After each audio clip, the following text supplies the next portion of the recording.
அனைத்து விவசாயிகளுக்கும் வணக்கம். இந்த வயலில் பார்த்தீங்கன்னா மஞ்சக்கோரை எந்த அளவுக்கு வந்து முளைச்சிருக்குன்னு பாருங்கள்.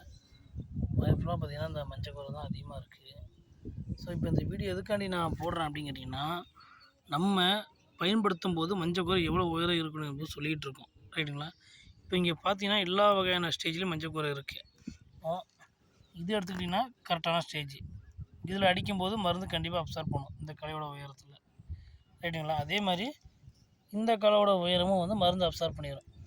ஆனால் இப்போ அந்த லைட்டாக முளைக்குதில்ல, சிலுப்பட்டை இந்த மாதிரி சிறுசாக முளைக்க பார்த்தீங்க, இது என்னன்னா மருந்து எடுக்காது, மருந்து அது மேலே படாது. இந்த மாதிரி முளைச்சி வருது எல்லாமே.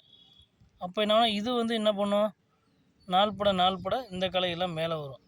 ஸோ என்ன பண்ணுறீங்க, மேக்ஸிமம் எல்லா களையுமே வந்து முளைச்சி மேலே வந்திருக்கான்னு பார்த்துட்டு நீங்கள் ஸ்ப்ரே பண்ணிங்கன்னா கரெக்டாக அந்த மஞ்சக்கோரை வந்து அழிடும்.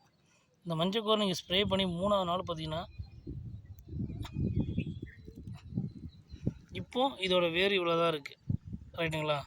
அப்போது நம்ம இப்போ இந்த மருந்து அடித்தோம் அப்படின்னா 3ஆவது நாள் இந்த மாதிரி மூட்டோடு இதில் வந்துடும், இந்த இடத்துல கட் ஆயிரும், சரிங்களா? இந்த மாதிரி கட் ஆயிரும். அப்போது மீதி இருக்க அந்த 4 நாள் பார்த்திங்கன்னா இந்த வேர் அழுகிறதுக்கு நம்ம வயலில் மண்ணே தெரியாத அளவுக்கு தொடர்ச்சியாக தண்ணி வைக்கணும். இதை ப்ராப்பராக செஞ்சுட்டோம் அப்படின்னா நம்ம வயலில் களை வந்து முழுமையாக வந்து அரெஸ்ட் ஆகிடும், சரிங்களா?